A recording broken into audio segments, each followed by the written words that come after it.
মই নীলাঞ্জনা তালুকদাৰ আজি আপোনালোকলৈ লৈ আহিছোঁ অন্য এটি বিষয় পৰিৱেশ প্ৰদূষণৰ আমি এয়াৰ পলিউশ্যন অৰ্থাৎ বায়ু প্ৰদূষণ পঢ়িছিলোঁ তাৰপিছত আমি পানী প্ৰদূষণৰ বিষয়ে পঢ়িছিলোঁ আজি আমি মাটি প্ৰদূষণৰ বিষয়ে পঢ়িম আজিৰ বিষয়সমূহ হৈছে মাটি প্ৰদূষণ মাটিৰ লুণীয়াকৰণ কিদৰে হয় সেই বিষয়ে আমি চাম মাটি প্ৰদূষণৰ কুপ্ৰভাৱ মাটি প্ৰদূষণ নিয়ন্ত্ৰণৰ বিষয়ে আমি পঢ়িম প্ৰথমতে চাওঁ আহক মাটি প্ৰদূষণ কি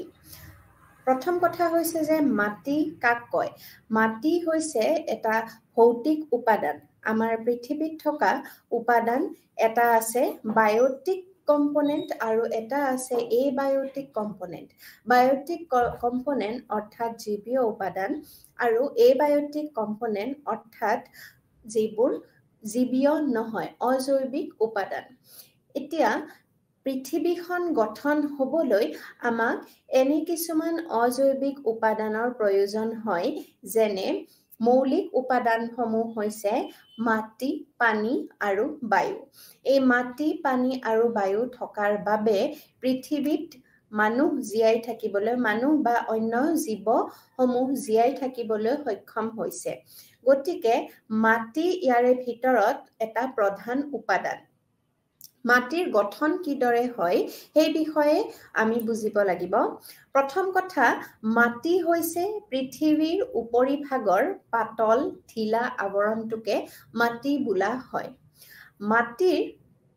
প্ৰথম কথা হৈছে যে মাটিৰ কিছুমান লেয়াৰ্স থাকে সেই বিষয়ে আমি জানিব লাগিব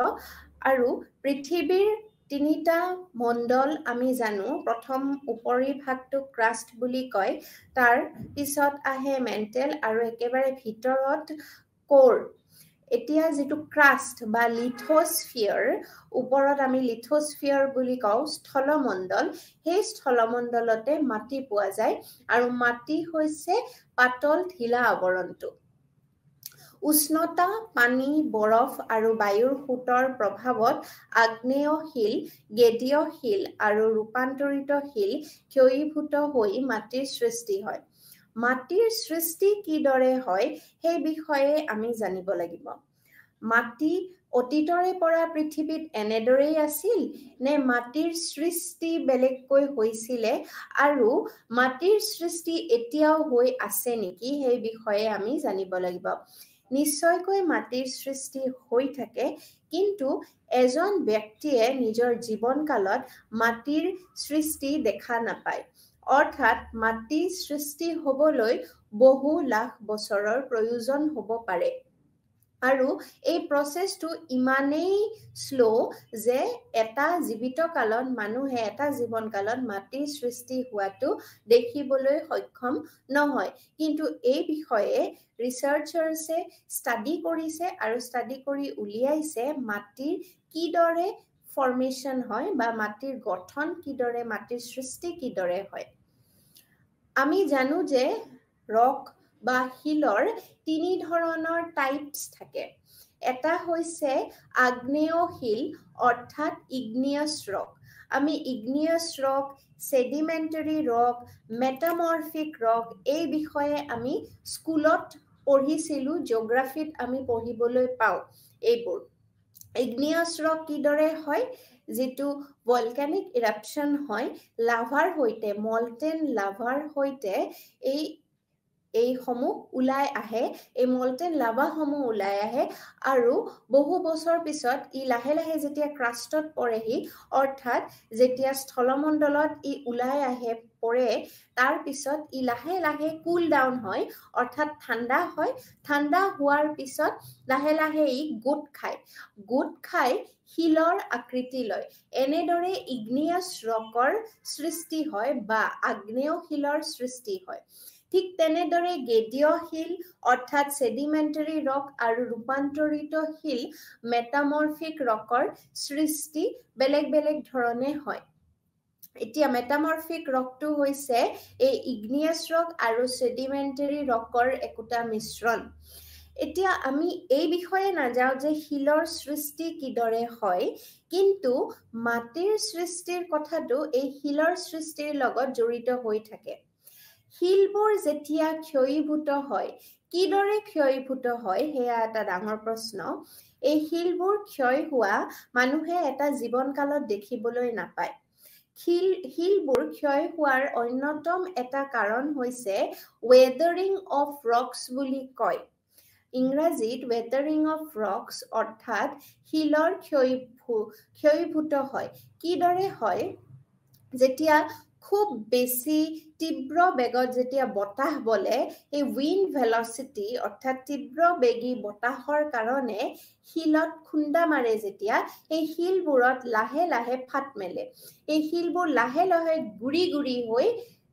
খহিব ধৰে ক্ষয় হ'ব ধৰে আৰু সেই গুৰিবিলাকৰ পৰাই সইল অৰ্থাৎ মাটিৰ সৃষ্টি হয় যেটো আমি গুড়া গুড়া শিল পাওঁ গুড়া গুড়া শিল মাটিত পাওঁ হেয়া সেই igneous rock বা যিকোনো পাথৰ যেতিয়া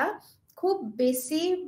তীব্ৰ বেগী বতাহৰ বাবে ক্ষয়ীভূত হয় তেতিয়াই আমি এনে ধৰণৰ মাটিৰ সৃষ্টি হোৱা দেখিবলৈ পাওঁ ইয়াৰ লগতে খুব বেছি যেতিয়া মুখলধাৰ বৰষুণ দিয়ে বৰষুণ যেতিয়া তীব্ৰ বেগী হয় আৰু বছৰ বছৰ ধৰি যেতিয়া বৰষুণ দিয়েই থাকে তেতিয়া হে বৰষুণৰ ধাৰেও বা পানীৰ খুঁটে নদীৰ খুঁটেও নদীৰ ধাৰ যেটো বৈ আহে সেই খুঁটেও কেতিয়াবা শিলক ক্ষয়ীভূত কৰে হেয়া বহুত বেছি তীব্ৰবেগী হ'ব লাগিব শিল খহাই নিবৰ কাৰণে বা শিলৰ গুৰিবোৰ ওপৰৰ যেটো তৰপ থাকে শিলৰ হেতু ক্ষয় কৰিবৰ কাৰণে বহুত বেছি তীব্ৰবেগী বতাহ বা তীব্ৰবেগী নদীৰ স্ৰোত বহুত বেছি ধাৰ থকা হ'ব লাগিব কিন্তু এয়া খুবেই স্লো প্ৰসেস খুবেই লেহেমিয়া গতিত এই কামটো চলে যাৰ বাবে আমি ধৰিব নোৱাৰো কিন্তু ইয়াক weathering of rocks বুলি কয় ইয়াৰ ফলতে মাটিৰ সৃষ্টি হোৱা বুলিও কয় ইয়াৰ পিছত আমি চাব লাগিব যে মাটিৰ তৰপ কি আছে মাটিৰ তৰপ প্ৰধানত 4টা আছে মাটিৰ 4টা তৰপ সাধাৰণতে চিনাক্ত কৰিব পাৰি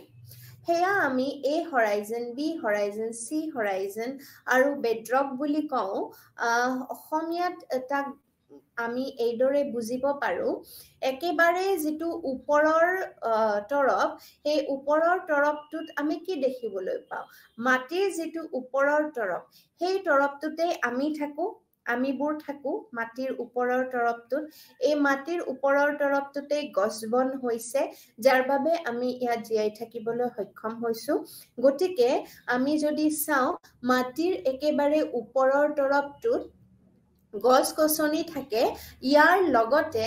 গছ-গছনিসমূহ হ'বলৈ কিবা এটা লাগিব তাক গতিকে মাটিত সাৰৰ প্ৰয়োজন হ'ব ফৰেষ্ট একোখন কিদৰে হয় নেচাৰেল ফৰেষ্ট একোখন কিদৰে হয় নিশ্চয়কৈ তাত মাটিত সাৰুৱা পদাৰ্থ থাকে যাৰ ফলত গছ-গছনিসমূহৰ সৃষ্টি হয় নিজে নিজে গতিকে এই নিজে নিজে সৃষ্টি হ'ব পৰাকৈ এই সাৰৰ যোগান যে মাটিয়ে ধৰিছে মাটিত এই সাৰসমূহ ক'ৰ পৰা আহিছে আসলতে যেটো মাটিৰ ওপৰৰ তৰপটো সেই তৰপটো খুবেই নিউট্ৰিচিয়াছ হয় অৰ্থাৎ খুবেই পুষ্টিদায়ক হয় ইয়াত হিউমাস থাকে হিউমাস অৰ্থাৎ গছ-গছনিৰ আধা পচা পাত অথবা নতুনকৈ সৰা পাত ঠাল ঠেঙুলি জীৱ-জন্তুৰ বিষ্ঠা আৰু অন্যান্য জৈৱিক পদাৰ্থ থাকে এই তৰপটোৰ তলৰ তৰপত সম্পূৰ্ণকৈ অথবা আংশিকভাৱে পচা জৈৱিক পদাৰ্থ অৰ্থাৎ হিউমাস আৰু কিছু অজৈৱিক পদাৰ্থ থাকে গতিকে আমি এই বুজি পালো যে মাটিৰ তৰপ দুটা প্ৰথম তৰপ দ্বিতীয় তৰপৰ কথা আমি ইয়াত কৈছো প্ৰথম তৰপটোত গছ-গছনি থাকে আৰু এই গছ-গছনিক যেটো পুষ্টি যোগান ধৰে মাটিয়ে হেতু দ্বিতীয় তৰপটোৰ পৰা আহে আৰু সেই দ্বিতীয় তৰপটোত থাকে হিউমাস অৰ্থাৎ এনেকুৱা আংশিকভাৱে পচা জৈৱিক পদাৰ্থ কিছুমান থাকে যি পচাৰ পিছত সাৰৰ যেনেদৰে গছ গছনিৰ সৰা পাত ঠাল ঠেঙুলি আদি যিবোৰ সৰি পৰে মৰাৰ পিছত যেতিয়া সৰি পৰে গছৰ পাত ঠাল ঠেঙুলি আদি সেইবোৰ কি হয় পচিবলৈ আৰম্ভ কৰে ইয়াৰ লগতে জীৱ-জন্তু সমূহো যেতিয়া মৰি যায় জীৱ-জন্তু সমূহৰ মৃত্যুৰ পাছত মাটিত মিহলি হৈ যায় মাটিত কিদৰে মিহলি হৈ যায় যিবোৰ বিয়োজক থাকে অৰ্থাৎ ডিকম্পোজাৰ্স সমূহে বিয়োজন ঘটায় মানে একোটা কমপ্লেক্স অৰ্গেনিক স্ট্ৰাকচাৰ একোটা সিম্পল অৰ্গেনিক স্ট্ৰাকচাৰলৈ ৰূপান্তৰ কৰে ইয়াৰ অৰ্থ হৈছে যে একোটা খুব জটিল অৰ্গেনিক স্ট্ৰাকচাৰ জটিল হয় আমাৰ দেহসমূহ জটিল বা জীৱ-জন্তু অন্যান্য জীৱ-জন্তুৰ দেহ জটিল হয় বিভিন্ন ধৰণৰ তাত অৰ্গেনছ থাকে এইসমূহ যেতিয়া মৰি যায় জীৱটো তেতিয়া আমি কি দেখো মৰি যোৱাৰ পিছত জীৱটো কেইদিনমান পিছত লাহে লাহে মৰাৰ পিছত হি পচিবলৈ আৰম্ভ কৰে আৰু এই পচাৰ কামটো বিয়োজকে সহায় কৰে বিয়োজকে কি কৰিব ইয়াক আধা পচা গেলা লৈ ৰূপান্তৰ কৰিব আধা পচা গেলা মৃতদেহসমূহক ই ভক্ষণ কৰে আৰু ইয়াৰ ফলত ই পচি যোৱাত ইয়াক সহায় কৰে আৰু পচাৰ পিছত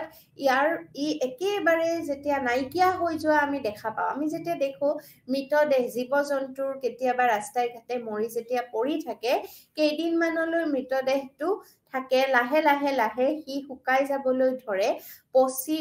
গন্ধ ওলাই শুকাই যাবলৈ ধৰে আৰু এটা সময়ত সি সেই ঠাইখিনিৰ পৰা নাইকিয়া হৈ যায় নাইকিয়া হৈ যোৱাৰ অৰ্থটোৱে এইটো যে ই পচি যায় পচি যোৱাৰ পিছত ই মাটিৰ লগত মিহলি হৈ যায় আৰু মাটিৰ লগত মিহলি হোৱাৰ লগে লগে মাটিত ই সাৰৰ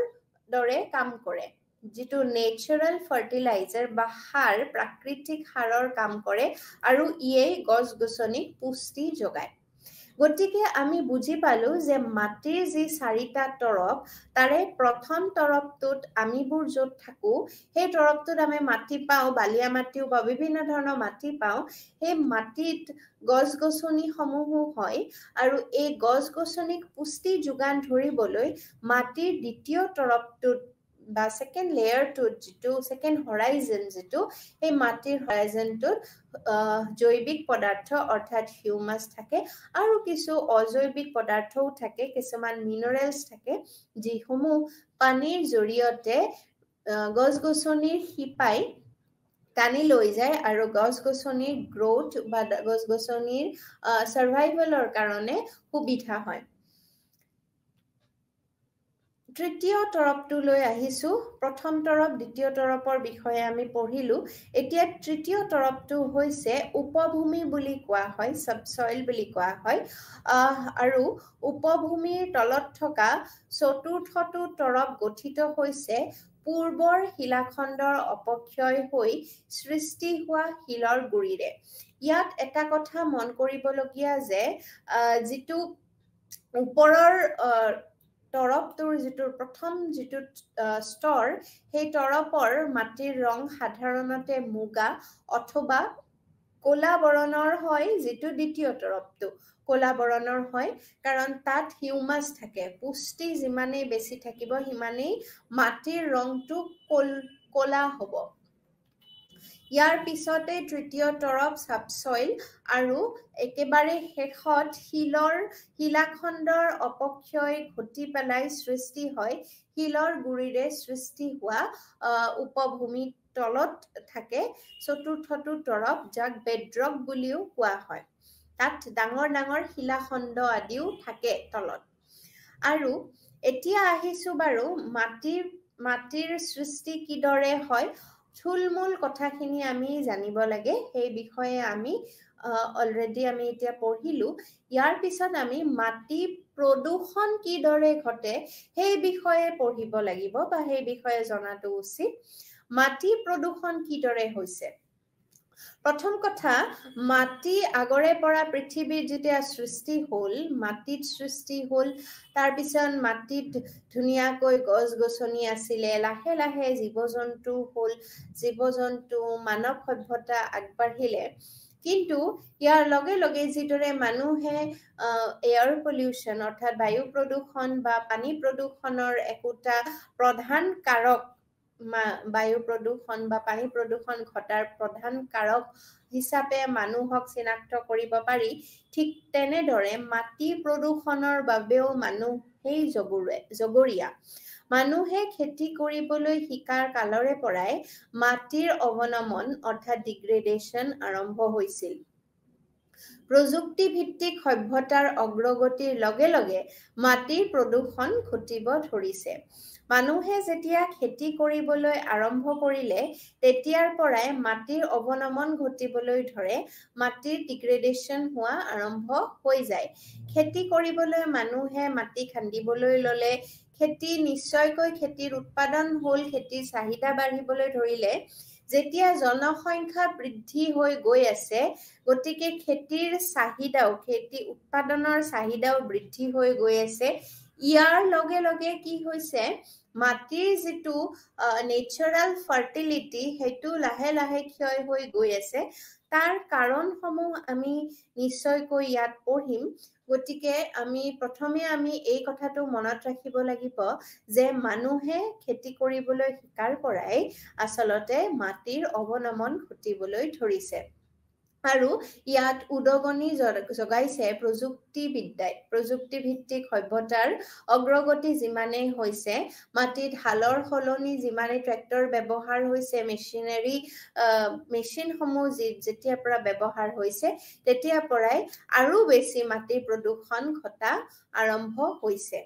ছবিত আমি মাটি প্ৰদূষণ হোৱা দেখিবলৈ পাইছো ইয়াত ছবিত এটা থুলমূলকৈ দেখুৱা হৈছে যত খেতিৰ কাৰণে বলদ তাত গৰু দেখুৱা হৈছে আৰু লগতে আমি মাটিত বিভিন্ন ধৰণৰ প্লাষ্টিক পৰি থকা দেখিবলৈ পাইছো ই এক ছবি জ্বলন্ত ছবি এক উদাহৰণ যে মাটিৰ প্ৰদূষণ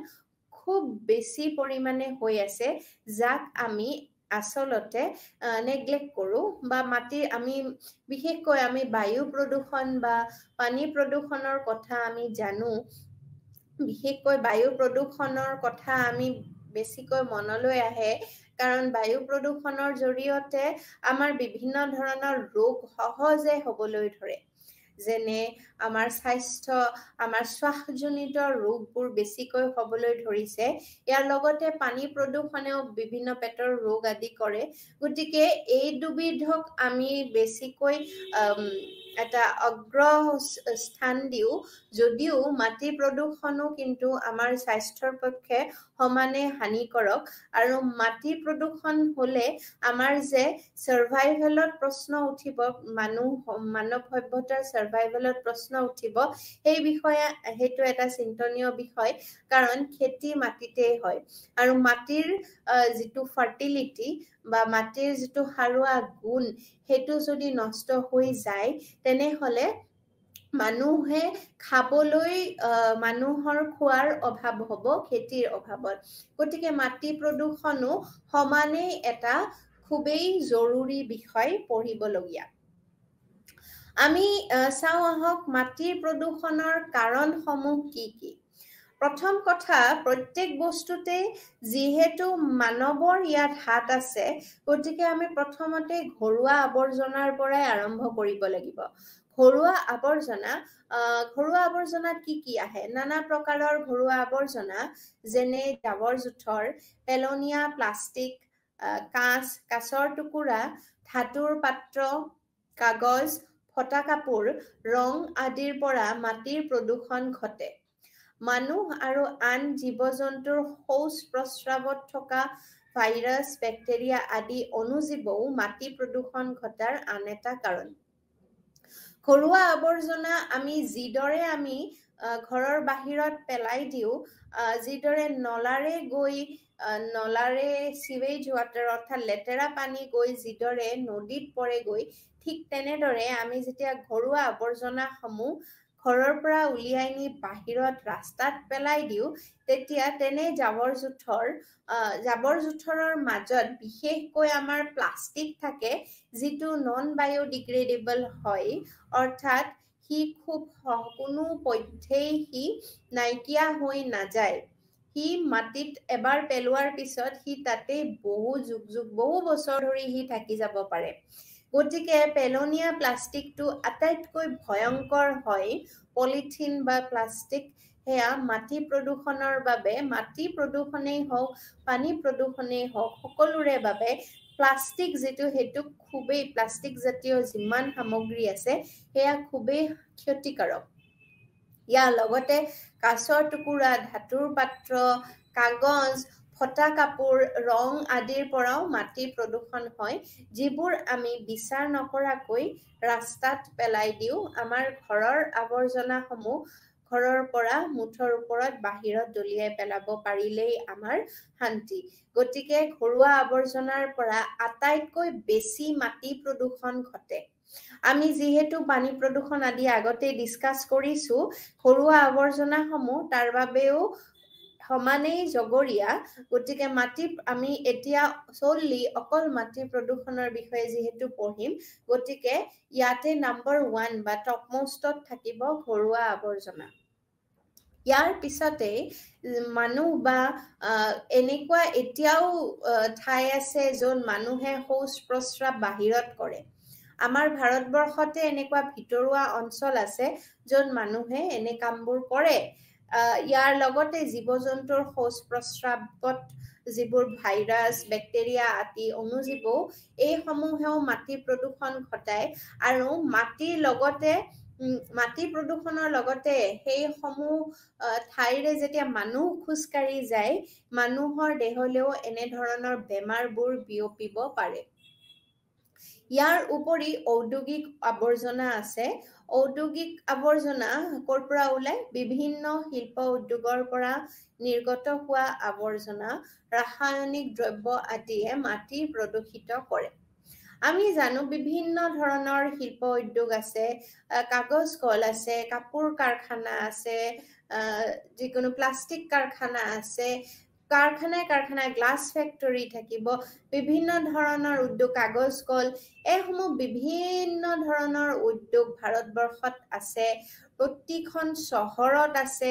প্ৰতিখন সৰু নগৰত আছে এনে উদ্যোগ সমূহৰ পৰা যিবোৰ আৱৰ্জনা ওলাই এই আৱৰ্জনাৰ লগতে যিবোৰ সলিড ওয়েস্ট ওলাই হেয়াই মাটি প্ৰদূষণ ঘটায় ইয়াৰ লগতে ৰাসায়নিক দ্ৰব্যসমূহো ওলাই আৰু এই ৰাসায়নিক দ্ৰব্যসমূহেই গৈ মাটি প্ৰদূষণ ঘটাব পাৰে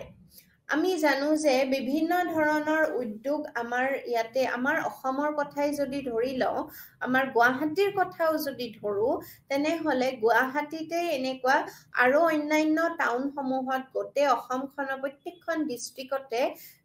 প্ৰত্যেকখন টাউনতে সৰু বৰকৈ কাৰখানা আছে ইয়াৰ লগতে আমি যদি উদাহৰণ গুৱাহাটী লওঁ তেনেহলে গুৱাহাটীতো বিভিন্ন কাৰখানা আছে বিভিন্ন ফ্যাক্টৰি সৰু বৰ ফ্যাক্টৰি বহুত আছে ইয়াৰ লগতে ডাঙৰ ইন্ডাষ্ট্ৰি সমূহ আছে গুৱাহাটীৰ ওচৰৰ আমিনগাঁৱত ইন্ডাষ্ট্ৰিয়েল পাৰ্ক আছে তাতে যিবোৰ ইন্ডাষ্ট্ৰি সেটআপ হৈছে এই ইন্ডাষ্ট্ৰি সমূহৰ পৰা যিবোৰ ৰাসায়নিক দ্ৰব্য মিহলি হৈ থকা লেতেৰা পানী সমূহ যিবোৰ ওলাই হেয়া নলা নৰ্দমাৰে গুচি যায় ওয়াটাৰ বডিত ব্ৰহ্মপুত্ৰত আলটিমেটলি পৰেগৈ কিন্তু এনেকুৱা কিছুমান আছে যিবোৰ সৰু ফ্যাক্টৰি সৰু ঠাইত গুৱাহাটীৰে সৰু অঞ্চলত আছে বিভিন্ন ঠাইত বা গোটেই অসমখনে যদি আমি ধৰো এনেকুৱা সৰু বৰ কাৰখানা ঢেৰ আছে যৰ পৰা ৰাসায়নিক দ্ৰব্য মিহলি হৈ থকা পানী যেতিয়া ওলাই আহে আৰু ওলাই অহাৰ পিছত হেয়া মাটিত মিহলি হৈ যায় ওয়াটাৰ বডিটো পৰেই গৈ তাৰ যিকোনো জলাশয়ত পৰে গৈ তাৰ লগতে ওচৰে পাজৰে থকা জলাশয়টো পৰেই গৈ তাৰ লগতে মাটিটো কি নিগৰি সোমায় আৰু এনেদৰে মাটিৰ প্ৰদূষণৰ সৃষ্টি কৰে ইয়াৰ লগতে উড়ন্ত ছাই ফ্লাই এছ এটা গুৰুত্বপূৰ্ণ মাটি প্ৰদূষণ কৰাৰ এটা গুৰুত্বপূৰ্ণ প্ৰদূষক বুলি আমি ক'ব পাৰো মাটি প্ৰদূষণৰ আন এটা কাৰণ হৈছে কৃষি কৰ্মজাত আৱৰ্জনা প্ৰথমতে আমি চালো ঘৰুৱা আৱৰ্জনা মাটি প্ৰদূষণৰ অন্যতম এটা কাৰণ ইয়াৰ উপৰি ঔদ্যোগিক আৱৰ্জনা ইয়াৰ দ্বিতীয়টো অন্যতম কাৰণ তৃতীয়টো কাৰণ হৈছে কৃষি কৰ্মজাত আৱৰ্জনা আৰু কৃষি কৰ্মজাত আৱৰ্জনা ভাৰতবৰ্ষৰ নিচিনা ঠাইত খুব বেছি হয় কাৰণ কৃষি কাৰ্যত যেহেতু মই অলপ আগতে মেনশন কৰিছিলো মাটিত সাৰ নেচাৰেল সাৰ থাকে যাৰ বাবে গছ-গছনিৰ সৃষ্টি হয় গছ-গছনিৰ নেচাৰেলি ফৰেষ্ট এখনৰ সৃষ্টি হ'ব পৰাকৈ মাটিত কিছুমান সাৰুৱা গুণ থাকে যাক হিউমাছ বুলি কোৱা হয় আৰু তাৰে লগতে মিনাৰেলছো মাটিত যথেষ্ট পৰিমাণে থাকে খনিজ পদাৰ্থ বা মিনাৰেলছ যথেষ্ট পৰিমাণে থাকে এইখিনি বস্তু যে পৃথিৱীত নেচাৰেলি প্ৰেজেন্ট আছে হেয়া আমাৰ সৌভাগ্য কিন্তু যেতিয়া কৃষি কৰ্মত লগাতকৈ বেছি যেতিয়া আমাক উৎপাদনৰ প্ৰয়োজন হয় তেতিয়া বাৰু খেতিয়কসকলে কি কৰে খেতিয়কসকলে উৎপাদন যেহেতু পৃথিৱীত মানুহৰ জনসংখ্যা দিনক দিনে বাঢ়ি গৈ আছে উৎপাদনৰ মাত্ৰাও সেই হিচাপে বাঢ়ি যাব লাগে কিন্তু নেচাৰেলি যেতিয়া কিছুমান থাকে সিজনেল ক্ৰপছ থাকে নেচাৰেলি বা প্ৰাকৃতিকভাৱে হি হ'বলৈ সেই খেতিটো সম্পূৰ্ণৰূপে হ'বলৈ বহু সময় লাগি যায় আৰু সেই হিচাপে বজাৰৰ যিটো চাহিদা সেই চাহিদা অনুযায়ী খেতিয়কসকলে তাৰে মূল্য নাপায় কাৰণ খেতিত আধৰুৱা হৈ ৰয় বা কিছু ক্ষেত্ৰত বিশেষকৈ আমাৰ ভাৰতবৰ্ষত বিশেষকৈ খেতিয়কসকল জুৰুলা হৈ যায় কাৰণ তেওঁলোকৰ সেই খেতি কেতিয়াবা বানপানী আহি কেতিয়াবা পৰুৱাৰ বাবে নষ্ট হৈ যোৱা পৰিলক্ষিত হয় এইবোৰৰ পৰা পৰিত্ৰাণ পাবলৈ আজিকালি কেমিকেল ফাৰ্টিলাইজাৰ তাৰে লগতে অৰ্থাৎ ৰাসায়নিক দ্ৰব্য আৰু ৰাসায়নিক সাৰ তাৰে লগতে বিভিন্ন ধৰণৰ কীটনাশক ভেঁকুৰনাশক ইত্যাদি খেতিয়কসকলে খেতি পথাৰত ব্যৱহাৰ কৰে যাৰ ফলত খেতিৰ যিটো মানদণ্ড সেয়া উন্নত হৈ থাকে আৰু ক্ৰপ প্ৰডাকশ্যন হাই ইল্ডিং ক্ৰপ প্ৰডাকশ্যন বুলি কয় অৰ্থাৎ খুব সোনকালে খেতিডৰা লহপহকৈ গজিবলৈ ধৰে গতিকে কৃষি কাৰ্যত এই সমূহ ৰাসায়নিক সাৰ ব্যৱহাৰ হয় আৰু কীটনাশক বননাশক ভেঁকুৰনাশক আদিয়েও মাটিৰ প্ৰদূষণ ঘটাব পাৰে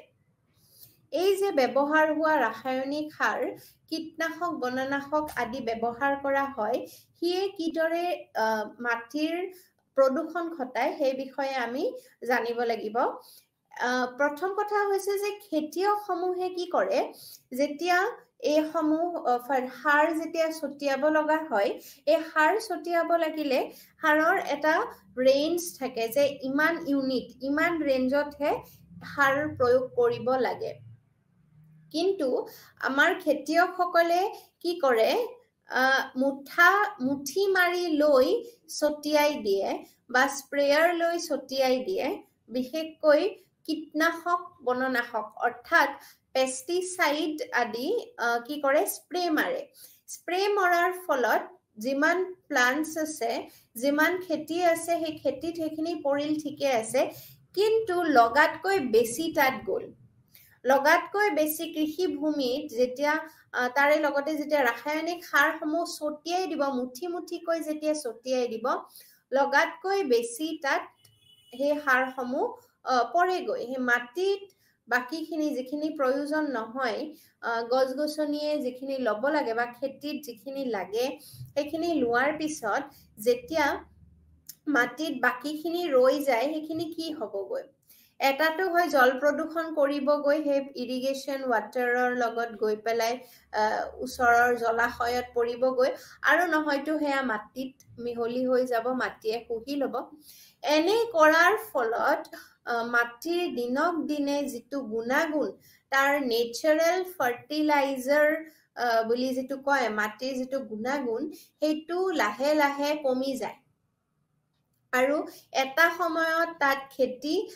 বোৰ নষ্ট হ'বলৈ ধৰে কাৰণ মাটিৰ গুণাগুণটো কমিবলৈ আৰম্ভ কৰে আমি জানো যে কীটনাশকৰ ভিতৰত এটা আছে ক্লোৰিন যুক্ত দ্ৰব্যসমূহ থাকে কীটনাশকৰ ভিতৰত বিশেষকৈ ক্লোৰিন যুক্ত পদাৰ্থবোৰ বহু বছৰ ধৰি মাটিত থাকি যায় আৰু ডিডিটি প্ৰয়োগ কৰিলেও তেনে ধৰণৰ হয় ডিডিটি বেন কৰা হৈছে কাৰণ এবাৰ ডিডিটি প্ৰয়োগ কৰাৰ পাছত তাৰ প্ৰায় 50% অৱশিষ্ট মাটিত প্ৰায় 10-15 বছৰ ধৰি থাকি যায় এই মাটিত যেতিয়া আমি ডিডিটি প্ৰয়োগ কৰো তেতিয়া ডিডিটি প্ৰয়োগ কৰিলে ডিডিটি 50% অৱশিষ্টই মাটিত 10ৰ পৰা 15 বছৰলৈ থাকি যাব পাৰে থাকি যায় বা ক্লোৰিন যুক্ত যিমান পদাৰ্থ আছে এই সমূহ মাটিত থাকি যায় আৰু মাটিত থাকি যোৱাৰ ফলত বছৰি বছৰি আকৌ আমি হেবোৰ যেতিয়া প্ৰয়োগ কৰি থাকিম ক্লোৰিন যুক্ত সাৰসমূহ যেতিয়া প্ৰয়োগ কৰি থাকিম ইউৰিয়া আদি তেতিয়া মাটিৰ যেটো গুণাগুণ হেতু লাহে লাহে লাহে লাহে অৱনমন ঘটিব ধৰে আৰু এটা সময়ত গৈ তাত খেতি হোৱা বন্ধ হৈ যায় নেচাৰেলি খেতি হোৱা মাটিৰ গুণাগুণটো অনিষ্ট হৈ যায় গতিকে ইউ এক ধৰণৰ মাটি প্ৰদূষক বুলি আমি ক'ব পাৰো নিশ্চয়কৈ ক'ব পাৰো গতিকে আমি মাটিৰ প্ৰদূষণৰ কাৰণসমূহ প্ৰথমতে আমি ঘৰুৱা আৱৰ্জনাৰ বিষয়ে পঢ়িলো ইয়াৰ পিছত আমি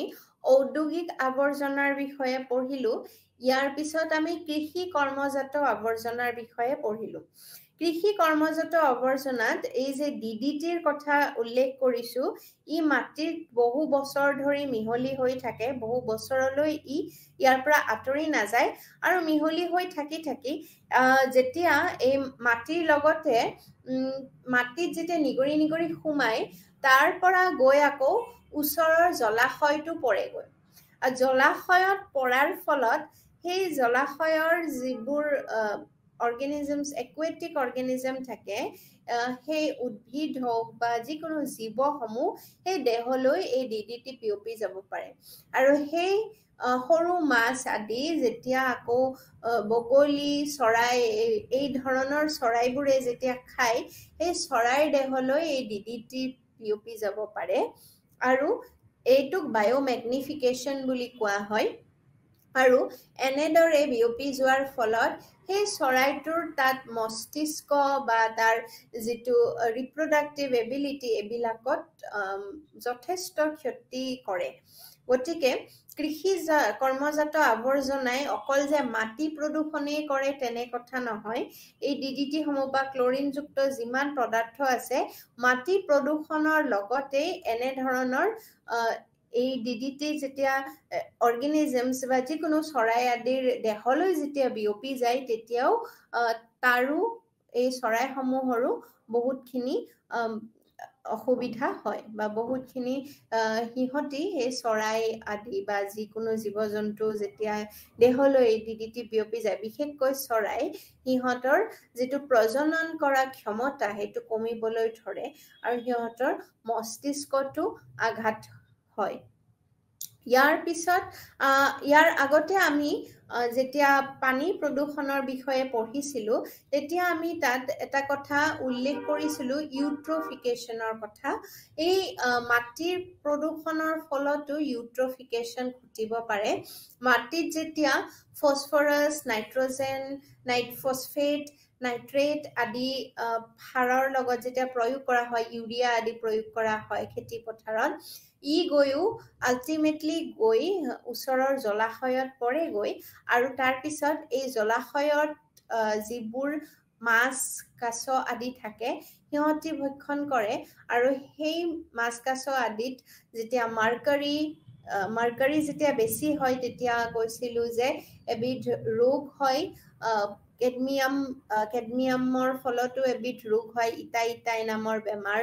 হয় গতিকে এই যিবোৰ বেমাৰ এইবোৰো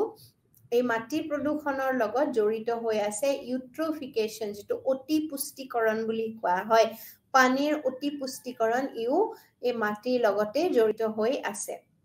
মাটি প্ৰদূষণৰ লগতে জড়িত হৈ আছে কাৰণ মাটি প্ৰদূষিত হোৱাৰ পিছতহে এই সমূহ গৈ জলাশয়ত পৰেগৈ ইয়াৰ পিছত শেষত এটা কাৰণ আছে তেজস্ক্ৰিয় আৱৰ্জনা তেজস্ক্ৰিয় আৱৰ্জনা অৰ্থাৎ ৰেডিঅ'এক্টিভ ওয়েষ্ট ই কি কৰে ৰেডিঅ'এক্টিভ ওয়েষ্ট আমি চকুৰে নিশ্চয়কৈ আমি দেখা নাপাওঁ কিন্তু ই নিউক্লিয় বিস্ফোৰণ পৰীক্ষাগাৰ বা উদ্যোগৰ পৰা নিৰ্গত হোৱা তেজস্ক্ৰিয় পদাৰ্থ আদিৰ পৰা মাটিত তেজস্ক্ৰিয় প্ৰদূষণ ঘটে ইয়াৰ উদাহৰণ হৈছে ৰেডিয়াম ইউৰেনিয়াম থৰিয়াম ষ্ট্ৰনচিয়াম সিজিয়াম আদি তেজস্ক্ৰিয় পদাৰ্থৰ দ্বাৰা মাটিৰ প্ৰদূষণ ঘটে তেজস্ক্ৰিয় আৱৰ্জনা বিশেষকৈ যিবোৰ নিউক্লিয়াৰ ৰিয়েক্টৰ্ছ থাকে নিউক্লিয় পৰীক্ষাগাৰসমূহ থাকে নিউক্লিয়াৰ ৰিচাৰ্চ চেণ্টাৰ যিসমূহ থাকে পৰীক্ষাগাৰ বা এনে ধৰণৰ উদ্যোগৰ পৰা যিবোৰ এই সমূহ নিউক্লিয়াৰ ৰিয়েক্টৰ্ছ সমূহত যিবোৰ নিউক্লিয়াৰ ফিউজন হওক এনে ধৰণৰ যিবোৰ ক্ৰিয়া প্ৰক্ৰিয়া যিবোৰ ঘটি থাকে এই সমূহৰ বাবে তেজস্ক্ৰিয় পদাৰ্থ ওলায় আৰু তেজস্ক্ৰিয় পদাৰ্থ আদিৰ পৰা মাটিত তেজস্ক্ৰিয় প্ৰদূষণ ঘটে গতিকে এনে ধৰণৰ যেতিয়া পৰীক্ষাসমূহ কৰা হয় নিউক্লিয়াৰ আৰু বিশেষকৈ নিউক্লিয়াৰ বিস্ফোৰণ ঘটাৰ ফলত হিৰোশ্বিমা নাগাসাকিৰ 1945 চনৰ যিটো ঘটনা ঘটিছিল সেই বিষয়ে আমি নিশ্চয়কৈ অৱগত নিউক্লিয়াৰ বিস্ফোৰণ হৈছিল যাৰ ফলত এই মানুহসমূহ মৃত্যুমুখতটো লগে লগে পৰিছিলেই তাৰে লগতেও মানুহসমূহ বহুখিনি মানুহ তাৰ যিটো আফটাৰ ইফেক্টছ মানে নিউক্লিয়াৰ বিস্ফোৰণ হোৱাৰ পিছত সেই সমূহ মানুহৰ কিছুমান নেদেখা বেমাৰ কিছুমান হ'বলৈ ধৰিছিলে তেওঁলোকৰ হয়তো কিছুমানৰ প্ৰেগনেন্ট গৰ্ভৱতী মহিলাসমূহ আছিলে যিসমূহৰ পিছলৈ বিকলাংগ শিশু জন্ম হোৱা পৰিলক্ষিত হৈছিলে তেওঁলোকে এতিয়াও কয় যে সেই যিটো ধাৰা সেই সময়ত যিটো নিউক্লিয়াৰ বিস্ফোৰণ ঘটিছিলে তাৰ সময়ত যিবোৰ সাইড এফেক্টস হৈছিলে জেনেটিক ভাৱে তেওঁলোকৰ ইটোৰ পিছত সিটো প্ৰজন্মলৈ বিয়পি আহি গৈ আছে বুলি তেওঁলোকে এতিয়াও দাবী কৰে গতিকে নিউক্লিয়াৰ বিস্ফোৰণ বা ৰেডিঅ'এক্টিভ ওয়েষ্ট খুবেই বেছি ক্ষতিকাৰক হয় মানুহৰ বাবে আৰু সেয়েহে নিউক্লিয়াৰ ৰিয়েক্টৰসমূহ দুৰ্গম অঞ্চলত কৰা হয় মানুহৰ জনবসতিৰ পৰা বহু দূৰ ঠাইতহে কৰা হয় কাৰণ মানুহৰ দেহলৈ এই ৰেডিয়েশ্যন সমূহ যদি বিয়পি যায় তেজস্ক্ৰিয় পদাৰ্থসমূহ যদি মানুহৰ দেহৰ সংস্পৰ্শত যদি আহে তেনেহলে কেন্সাৰ জাতীয় মাৰাত্মক ৰোগ হোৱাৰ খুবেই সম্ভাৱনা থাকে গতিকে এনে ধৰণৰ আৱৰ্জনা যদি মাটিত মিহলি হয় তেন্তে নিশ্চয়কৈ মাটি প্ৰদূষণ ঘটাটো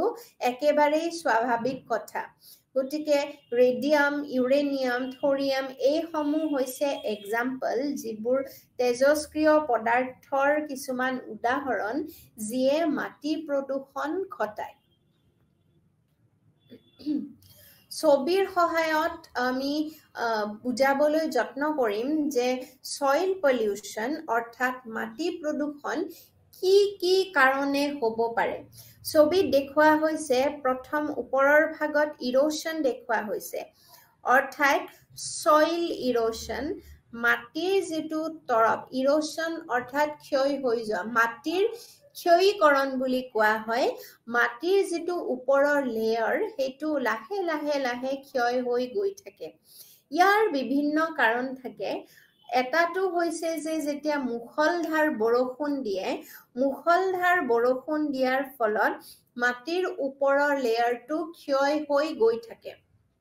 আৰু ওপৰৰ যিটো তৰপ সেইটো নাইকিয়া হৈ যায় আৰু নাইকিয়া হৈ যোৱাৰ ফলত মাটিটো খন্দা যায় আৰু সেই মাটিত কোনো ধৰণৰ খেতি নহয়গৈ বা কোনো ধৰণৰ নেচাৰেলি গছ-গছনিৰ তাত উৎপাদন হোৱাটো খুবেই কষ্টকৰ হৈ পৰে গতিকে সইল ইৰোশন এটা এনেকুৱা এটা কাৰণ যাৰ বাবে মাটি প্ৰদূষণ হয় ইয়াৰ লগতে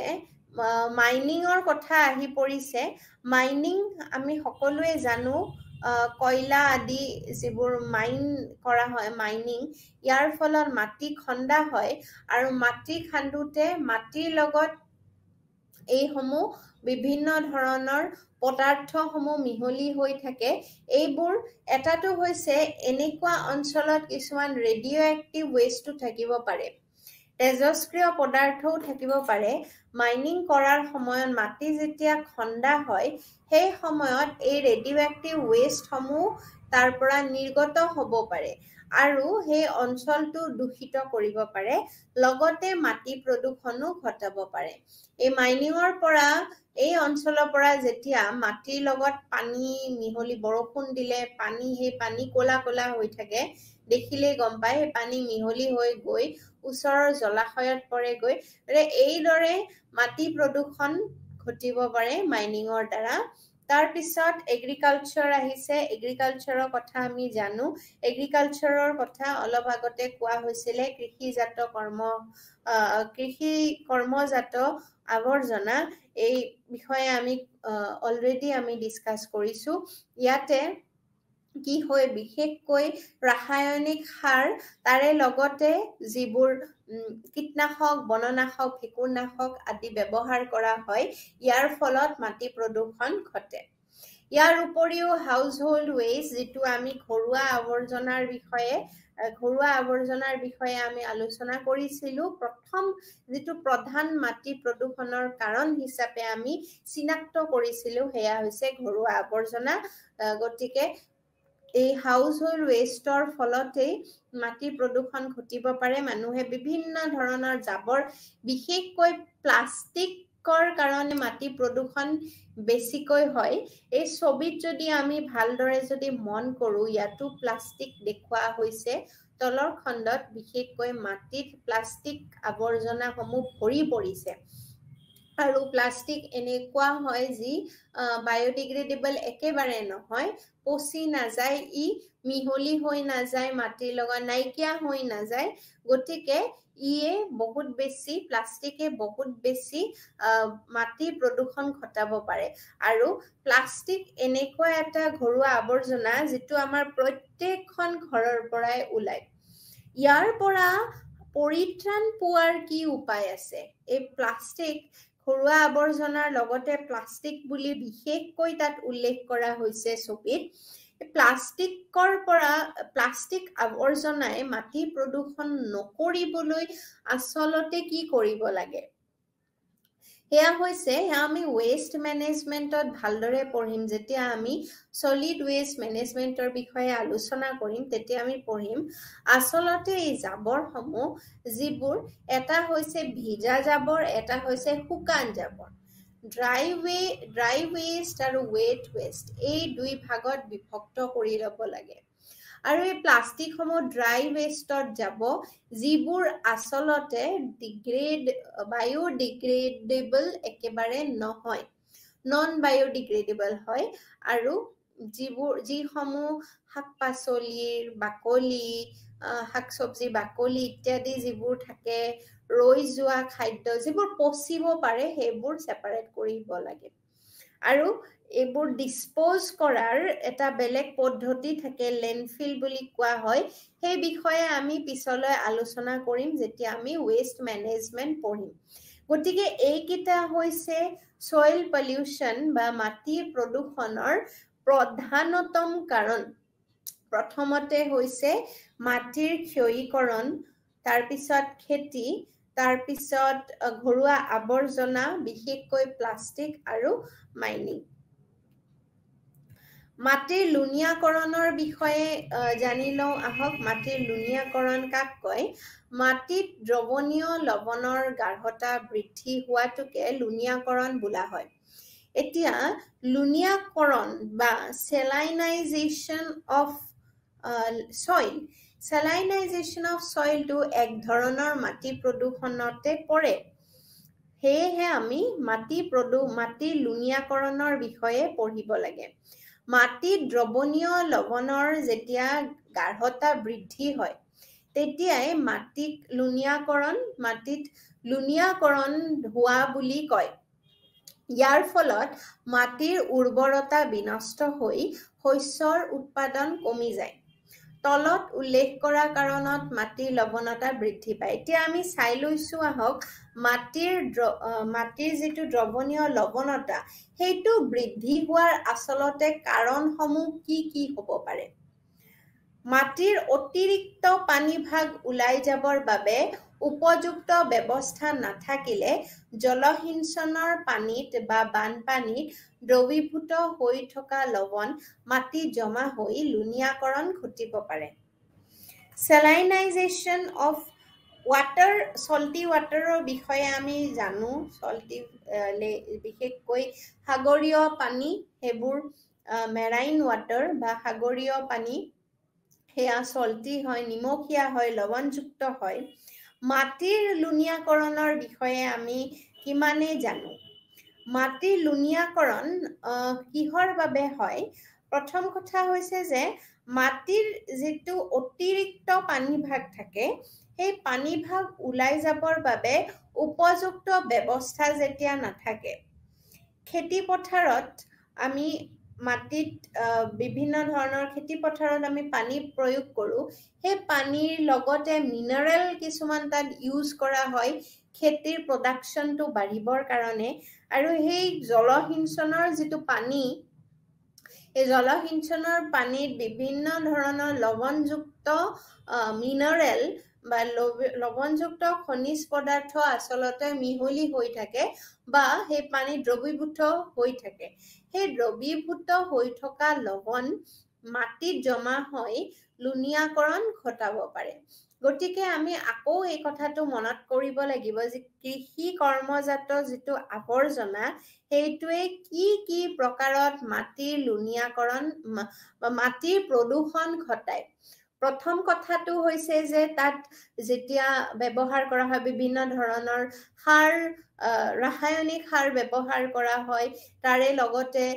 যেতিয়া কীটনাশক, বননাশক আদি ব্যৱহাৰ কৰা হয় তেতিয়া মাটিৰ যিটো পলিউশ্যন বা মাটিৰ প্ৰদূষণ ঘটে। ইয়াৰ লগতে মাটিত অতিৰিক্ত লৱণো এই কাৰণেই হয়। ৰাসায়নিক সাৰ বা জলসিঞ্চনৰ পানীৰ লগত এনেধৰণৰ সাৰ যেতিয়া মিহলি হৈ থাকে, সেই মিহলি হৈ থকা লৱণযুক্ত সাৰ বা লৱণযুক্ত যিবোৰ দ্ৰৱীভূত হৈ থকা খনিজ পদাৰ্থ আছে সেয়া ওলাই যাবলৈ সক্ষম যেতিয়া নহয় তেতিয়া মাটিত জমা হৈ মাটিটো দিনৰ পিছত দিন যেতিয়া তাত জমা হৈ যায় তেতিয়াই মাটিৰ লুণীয়াকৰণ ঘটে। আৰু মাটিৰ লুণীয়াকৰণ ঘটাৰ ফলত মাটিৰ যিটো নেচাৰেল উৰ্বৰতা, প্ৰাকৃতিক যিটো উৰ্বৰতা শক্তি সেইটো হ্ৰাস পাই যায়। ইয়াৰ লগতে গ্ৰীষ্মকালী মাটিৰ তলৰ স্তৰৰ পৰা কৈশিক ক্ৰিয়াৰ জৰিয়তে লৱণ ভূপৃষ্ঠলৈ উঠি অহাৰ ফলত লৱণৰ পৰিমাণ বাঢ়িব পাৰে। লৱণৰ এটাটো হৈছে যে জলসিঞ্চনৰ পানীত দ্ৰৱীভূত হৈ থকা লৱণে মাটিত জমা হৈ লুণীয়াকৰণ ঘটায় আৰু তাত এড অন কৰে লৱণৰ যিটো পৰিমাণ সেইটো আৰু কোনে বঢ়ায়? যেতিয়া গ্ৰীষ্মকালী গৰম দিনত মাটিৰ তলৰ যিটো স্তৰ তাৰ পৰা যিবোৰ ৰুটছ ওলায় কৈশিক ক্ৰিয়াৰ জৰিয়তে লৱণ ভূপৃষ্ঠলৈ উঠি অহাৰ ফলত লৱণৰ পৰিমাণ বাঢ়িব পাৰে। গছে টানি লৈ যায়, ৰুটছে যিবোৰ লৱণযুক্ত খনিজ পদাৰ্থ আছে সেয়া টানি লৈ যায় আৰু কিছু ক্ষেত্ৰত সেয়া মাটিত ওপৰৰ ভাগলৈ আহিব পাৰে আৰু মাটিৰ ওপৰি ভাগলৈ আহি ই মাটিত লৱণীকৰণ কৰাত বা লুণীয়াকৰণ কৰাত আৰু বেছি উদগনি যোগায়। ইয়াৰ লগতে ক্ষাৰীয় ৰাসায়নিক সাৰ অধিক পৰিমাণে প্ৰয়োগ কৰাৰ ফলত মাটিৰ লৱণতা বাঢ়িব পাৰে। এই বিষয়ে অলপ আগতে আলোচনা কৰা হৈছে যে ৰাসায়নিক সাৰসমূহ, এই ৰাসায়নিক সাৰসমূহত বিভিন্ন ধৰণৰ ক্ষাৰীয় কিছুমান উপাদানো থাকে। ক্ষাৰ অৰ্থাৎ বেছ এচিডিক এটা থাকে, বেছিক এটা থাকে। ক্ষাৰ জাতীয় যিবোৰ ৰাসায়নিক সাৰ আছে, সেই ক্ষাৰ জাতীয় ৰাসায়নিক সাৰত লৱণৰ পৰিমাণটো বেছি থাকে। আৰু সেয়া যেতিয়া প্ৰয়োজনতকৈ বেছি যেতিয়া মাটিৰ উপৰি ভাগত সাৰৰ খেতি পথাৰ ভাল হ'বলৈ, খেতি ভাল হ'বলৈ তেনেধৰণৰ ক্ষাৰীয় ৰাসায়নিক সাৰ যেতিয়া ব্যৱহাৰ কৰা হয়, ইয়াৰ অধিক পৰিমাণৰ প্ৰয়োগৰ ফলত মাটিৰ লৱণতা বাঢ়িব পাৰে। গতিকে মাটিৰ লুণীয়াকৰণ এটা অতিকৈ ভয় লগা এটা বস্তু। মাটিৰ লুণীয়াকৰণ, যদিও আমি এই বিষয়ে চিন্তা নকৰোঁ, কিন্তু মাটিৰ এই লুণীয়াকৰণৰ ফলত, মাটিত দ্ৰৱীভূত হৈ থকা লৱণৰ ফলত বা ক্ষাৰীয় ৰাসায়নিক সাৰৰ ফলত যি মাটিত লৱণৰ গাঢ়তা বাঢ়ি যায়, ইয়াৰ ফলত কিন্তু মাটিৰ উৰ্বৰতা শক্তি হ্ৰাস হৈ যায়। আৰু এইবোৰ কৰাৰ ফলতেই আল্টিমেটলি কি হয়, খেতি পথাৰ বিনষ্ট হয়, খেতি ভালকৈ নহয়। এটা সময়ত সেই মাটি, সেই খেতি পথাৰ একেবাৰেই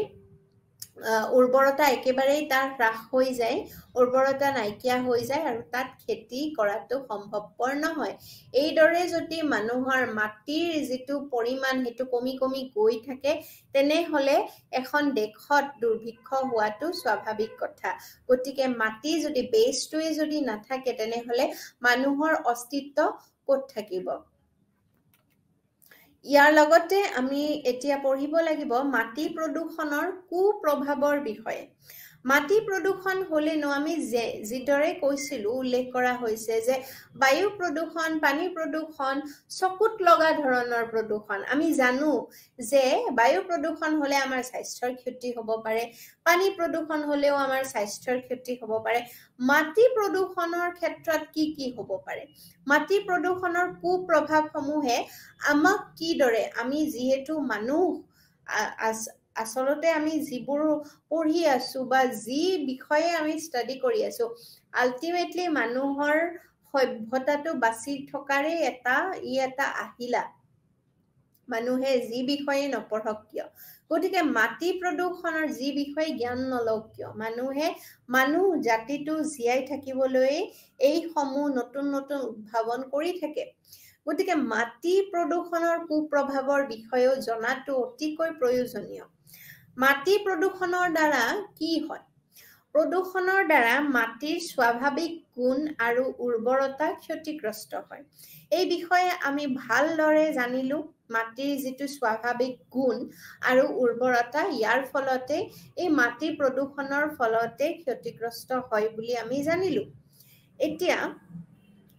মাটি প্ৰদূষণৰ প্ৰভাৱ প্ৰত্যক্ষভাৱে বা পৰোক্ষভাৱে, অৰ্থাৎ ডাইৰেক্টলি বা ইনডাইৰেক্টলি জীৱ জগতৰ ওপৰত পৰে। সেই বিষয়েও আমি আলোচনা কৰিলোঁ যে যেতিয়া মাটিৰ উৰ্বৰতা বা মাটিৰ স্বাভাৱিক যিটো গুণ সেইটো নাইকিয়া হৈ যায়, তেতিয়া কি হ'ব, লাহে লাহে খেতি পথাৰসমূহ যেতিয়া নষ্ট হ'বলৈ ধৰিব, খেতিৰ প্ৰডাকশ্যন কমি আহিব। এখন দেশে অন্য এখন দেশৰ বা এখন ষ্টেটে অন্য এখন ৰাজ্যৰ পৰা আমদানি কৰিব লাগিব, আৰু তেনে কৰোঁতে টেক্স বেছি লাগিব, অৰ্থাৎ মানুহৰ মৰণ বা দুৰ্ভিক্ষ হোৱাৰো, এখন দেশত দুৰ্ভিক্ষ হোৱাৰো সেয়া আগজাননী, যদি তাত খেতি নহয়। ঠিক তেনেদৰে প্ৰদূষিত মাটিত গজা শস্য, ফল মূল আদিৰ বিষক্ৰিয়া খাদ্য চক্ৰৰ জৰিয়তে বিভিন্ন প্ৰাণীৰ দেহলৈ গৈ ক্ষতি সাধন কৰে। এইটো জানো যে মাটিত যেতিয়া প্ৰদূষণ ঘটিব, সেই প্ৰদূষণে অকল মাটিৰ উৰ্বৰতাই হ্ৰাস কৰিব নে আৰু কিবা কৰিব? প্ৰদূষিত মাটিত গজা যিবোৰ শস্য, ফলমূল আদি যিবোৰ গজে এনে ধৰণৰ যিবোৰ শস্য আছে বা ফলমূল আছে শাক-পাচলি আছে এই সমূহৰ দেহলৈ এই প্ৰদূষকসমূহ বিয়পি যায় আৰু এই প্ৰদূষকসমূহে খাদ্য চক্ৰৰ জৰিয়তে এটা বিষক্ৰিয়াৰ সৃষ্টি কৰে আৰু সেয়া বিভিন্ন প্ৰাণী আৰু মানুহৰ দেহলৈও বিয়পি আহিব পাৰে আৰু ঠিক তেনেদৰে মানুহৰ ক্ষতি সাধন কৰিব পাৰে বা বিভিন্ন জীৱ-জন্তুৰ ক্ষতি সাধন কৰিব পাৰে কাৰণ খাদ্য চক্ৰৰ বিষয়ে আমি আগতেই পঢ়িছো খাদ্য চক্ৰৰ জৰিয়তে এনাৰ্জি ট্ৰান্সফাৰ হৈ গৈ থাকে শক্তি ট্ৰান্সফাৰ হৈ গৈ থাকে আৰু তেনে কৰিব যাওঁতে খেতিত যদি কিবা কাৰণত বিষক্ৰিয়াৰ সৃষ্টি হৈছে মাটি প্ৰদূষণৰ বাবে সেই বিষক্ৰিয়া বিয়পি গৈ তাক খেতি পথাৰত লগা শাক-পাচলি যিয়ে ভক্ষণ কৰিব তাৰ দেহৰ পৰা তাক সেই জীৱসমূহক যি জীৱই আৰু ভক্ষণ কৰিব তেনেদৰে এই বিষক্ৰিয়াটো খাদ্য চক্ৰৰ জৰিয়তে এটা স্তৰৰ পৰা আন এটা স্তৰলৈ বিয়পি গৈ থাকি এটা সময়ত মানুহৰ দেহলৈও আহিব পাৰে বা মানুহে সেই সমূহ বিষক্ৰিয়া ঘটা ফলমূল বা শস্যসমূহ যেতিয়া মানুহে ভক্ষণ কৰিব পৰোক্ষভাৱে তেতিয়া প্ৰত্যক্ষভাৱে যেতিয়া তেওঁলোকে ডাইৰেক্টলি হওক বা ইনডাইৰেক্টলি হওক যেতিয়া ভক্ষণ কৰিব তেতিয়া মানুহৰ দেহলৈও এনে ধৰণৰ বিষক্ৰিয়া বিয়পি যোৱাৰ পূৰ্ণান্য সম্ভাৱনা থাকে ইয়াৰ পিছত কেতিয়াবা মাটিত জমা হোৱা প্ৰদূষকবোৰ পানীৰ সোঁতত উটি গৈ জলাশয়ত পৰাৰ ফলত পানীৰ প্ৰদূষণ ঘটে সেই পানীয়ে জীৱ-জগতৰ অপকাৰ কৰে যেনে ফসফেট আৰু নাইট্ৰেটৰ ফলত ইউট্ৰফিকেশন অৰ্থাৎ অতি পুষ্টিকৰণ হয় বুলি জনাইছিলো এইবোৰ কেতিয়া হ'ব পানীত কেতিয়া হ'বগৈ যেতিয়া মাটি প্ৰদূষণ হ'ব মাটি প্ৰদূষণটো এনে ধৰণৰ পানী প্ৰদূষকৰ কাৰণ এই মাটিত যেতিয়া জমা হয় এনে সমূহ প্ৰদূষক এই প্ৰদূষকবোৰ আকৌ পানীৰ সোঁতত বা জলসিঞ্চনৰ পানীৰ লগত মিহলি হৈ দ্ৰৱীভূত হৈ গৈ ওচৰৰ জলাশয়ত পৰেগৈ আৰু জলাশয়ত পৰাৰ ফলতে পানীৰ প্ৰদূষণ ঘটে গতিকে সেই পানীয়ে জীৱ-জগতৰ আকৌ অপকাৰ কৰে ইয়াৰ লগতে আমি মিনামাতা বেমাৰ মাৰ্কাৰীৰ ফলত হোৱা বা ইটাই নামৰ ৰোগ এই সমূহ কেডমিয়াম ধাতুৰ ফলত হোৱা ৰোগ এই সমূহৰ বিষয়ে আমি পানী প্ৰদূষণ পঢ়াৰ সময়তে আলোচনা কৰিছিলো সেই একেবিধ বেমাৰেই আচলতে মাটি প্ৰদূষণৰ পৰা আৰম্ভ হৈ পানী প্ৰদূষণত পৰেগৈ মাটিৰ যিবোৰ প্ৰদূষক সেইসমূহেই পানীত গৈ মিহলি হৈ যায় মাটিৰ জৰিয়তে গৈ গতিকে মাটি প্ৰদূষণ আৰু পানী প্ৰদূষণ এই বিষয়টোত লিংকড হৈ আছে ইয়াৰ লগতে মাটিত জমা হোৱা তেজস্ক্ৰিয় পদাৰ্থবোৰ খাদ্য চক্ৰৰ জৰিয়তে উদ্ভিদৰ দেহৰ পৰা প্ৰাণীৰ দেহত প্ৰৱেশ কৰি ক্ষতি সাধন কৰে উদ্ভিদৰ দেহত তেজস্ক্ৰিয় পদাৰ্থ যদি মাটিত মিহলি হৈ আছে এই তেজস্ক্ৰিয় পদাৰ্থসমূহ খাদ্য চক্ৰৰ জৰিয়তে আকৌ উদ্ভিদৰ দেহলৈ যাব আৰু উদ্ভিদে ডাইৰেক্টলি ল'ব মাটিৰ পৰা যেতিয়া খনিজ পদাৰ্থ পানী এইসমূহ যেতিয়া উদ্ভিদে যেতিয়া গ্ৰহণ কৰে মাটিৰ পৰা তাৰ লগতে এই তেজস্ক্ৰিয় পদাৰ্থসমূহ যাব তাৰ পিছত এই সমূহ উদ্ভিদক যিসমূহ আকৌ জীৱই খাব বা ভক্ষণ কৰিব তালৈ এই সমূহ খাদ্য চক্ৰৰ জৰিয়তে বিয়পি যাব আৰু এটা প্ৰাণীৰ দেহৰ পৰা আন এটা প্ৰাণীৰ দেহলৈ খাদ্য চক্ৰৰ জৰিয়তে ইটোৱে সিটোক ভক্ষণ কৰা কাৰ্যৰ দ্বাৰাই এটা দেহৰ পৰা আন এটা প্ৰাণীৰ দেহলৈ প্ৰৱেশ কৰি ক্ষতি সাধন কৰে গতিকে এইকেইটা আছিল মাটিৰ কুপ্ৰভাৱৰ বিষয়ে প্ৰথমতে আৰু এবাৰ চাই লৈছো প্ৰদূষণৰ দ্বাৰা হ'ব পাৰে প্ৰদূষণৰ দ্বাৰা মাটিৰ যিটো স্বাভাৱিক গুণ সেইটো নষ্ট হ'ব পাৰে মাটি প্ৰদূষণৰ প্ৰভাৱ প্ৰত্যক্ষভাৱে বা পৰোক্ষভাৱে জীৱ-জগতৰ ওপৰত পৰিব পাৰে প্ৰদূষিত মাটিত গজা শস্য ফলমূল আদিও বিষক্ৰিয়াৰ জৰিয়তে খাদ্য চক্ৰৰ জৰিয়তে বিষক্ৰিয়া ঘটি বিভিন্ন প্ৰাণীৰ দেহলৈ গৈ ক্ষতি সাধন কৰিব পাৰে আৰু কেতিয়াবা মাটিত জমা হৈ থকা প্ৰদূষকবোৰে পানীলৈও যাব পাৰে ইয়াৰ পিছত আমি মাটি প্ৰদূষণৰ নিয়ন্ত্ৰণৰ বিষয়ে চাই লৈছো কল কাৰখানাৰ পৰা ওলোৱা তৰল আৱৰ্জনাবোৰ মাটিত পেলোৱাৰ আগতে শোধন কৰি ল'ব লাগে কঠিন আৱৰ্জনাবোৰ উপযুক্তভাৱে সংগ্ৰহ কৰি শোধন কৰাৰ পাছতহে মাটিত পেলাব লাগে কৃষি কাৰ্যত ৰাসায়নিক সাৰ কীটনাশক আদি জধে-মধে প্ৰয়োগ নকৰি প্ৰয়োজনীয় জোখতহে প্ৰয়োগ কৰা উচিত আৰু উদ্যোগসমূহত উপযুক্ত ব্যৱস্থা গ্ৰহণ কৰি প্ৰদূষক ওলোৱাটো নিয়ন্ত্ৰণ কৰিব পাৰে এয়া আছিল মাটি প্ৰদূষণৰ বিষয়ে আমি নেক্সট ক্লাছত অন্য এটা বিষয় লৈ আহিম আজিলৈ ধন্যবাদ নমস্কাৰ